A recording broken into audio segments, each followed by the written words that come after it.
Hello, this is Alberto Morales. Welcome. This is a video blog that I'll be conducting today. Today I'm going to be discussing Charles W. Chesnutt.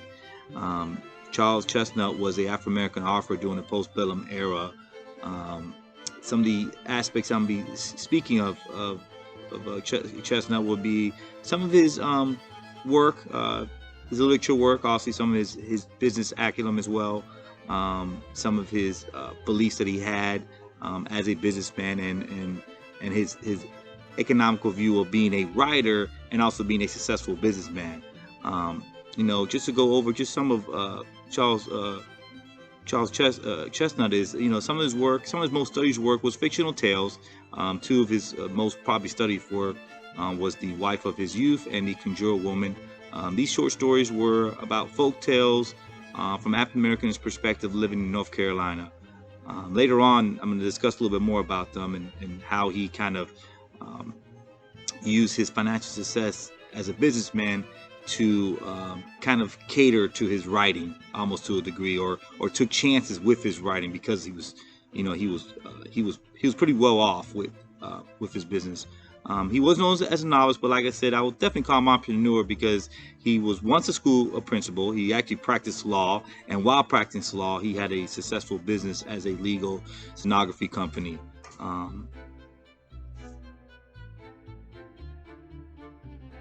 Even while having a successful business, he had a passion for writing. His work was praised by readers, but he wasn't any kind of best-selling author. He had good readership. He had decent numbers for his time. I would say he probably became more of a established writer. I don't like saying that. Okay, so stop that. All right, boom.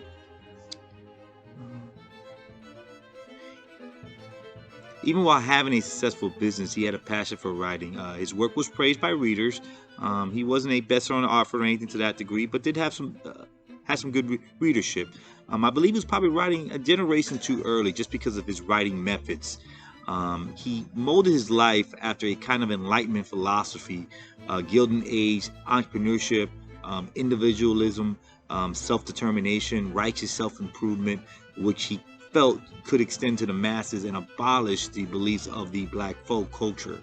What I found interesting was early in his life, before he had even his business success, he's quoted as saying that it's not altogether the money, it's a mixture of motives. I want fame, I want money, I want to raise my children in a different rank of life that I sprang from. Much like many individuals, obviously in this era, especially African Americans who did not experience financial and even personal success due to oppression, he was motivated to give his family a better life, which we all, struggle to do today at times, but we still tried our best, and he did, and he was pretty successful on the business end of it. Even so, to some degree, also the writing.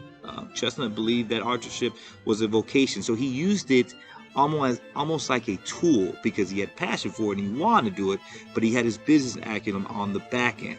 Far from transcending economics, he is chosen in large measure because it can be served as a unique means by which to secure both fame and fortune. During my research, an article written by Elizabeth Hewitt titled Charles Chesnutt, Capitalist Conjuring, she states Chesnutt understood authorship as vocationary, similar to his chosen career of stenography and law. Insofar, all forms of labor for which he received compensation sufficient to accumulate capital. So obviously he used it as a tool, just like pretty much everything he did. That's why I would say he was definitely a successful entrepreneur. The interesting fact by Chesnutt, which I can relate, is he felt writing paid well due to the amount of work that was needed. So I equate this to basically my life right now, in the job that I'm in. I'm in insurance, and if I was getting paid the same amount today as I was when I was in the military, I would definitely say that the work was worth the pay now, because the work I was doing 20 years ago was definitely much more stressful, crazy hours because of the type of work I did in the military, and it waking up 5:30 to 7:30, which now is 8 to 5. So obviously you equate those two paychecks, it's basically saying that I'm getting paid more now because it's less stressful, less work, and it's easier on the body and the mind. That's what he was kind of trying to say with writing. He's quoted saying, if I could earn $1,200 to $1,500 a year at literature, or in some collateral pursuit, which allowed me sometimes to devote to the letter, I think I should be willing to undertake it. Again, he felt it was a good business decision and a good career move, and he was definitely correct about that. He obviously struggled in writing because it's just his style. His writing was different for this era. Some were equated to very similar to Frederick Douglass, but maybe a little bit more aggressive. He did adapt to some times because he wanted to have some more success than what he felt he was having in writing. But his writing methods was focused on social injustice and black folktales. He focused on segregation, on racial views, and the practices of post Civil War. He explored the effects of oppression had on African Americans. He wanted to communicate political and social realities to resistant white audiences. So obviously, this type of writing was not very popular to some people. So he did change his writing towards the end because he knew in order to have more financial success, he had to kind of cater to his audience. He did receive some flack for this during his lifetime, but after he completely stopped writing and focused again on helping African Americans and trying to better their life, obviously this ended. As later on in his career, maybe even after he stopped writing, his viewership grew more because more and more people started to write it, and people thought differently.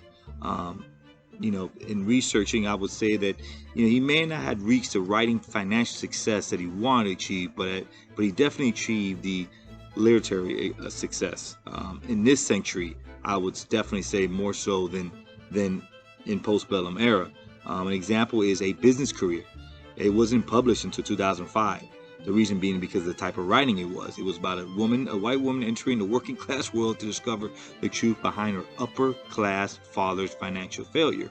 It was some interracial language in there, so obviously in the 1800s this definitely wasn't accepted.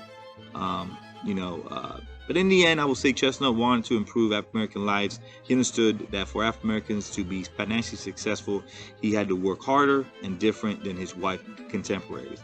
Chesnutt believed himself to be an entertainer and capitalist. Hopefully you guys enjoyed this. Have a good day.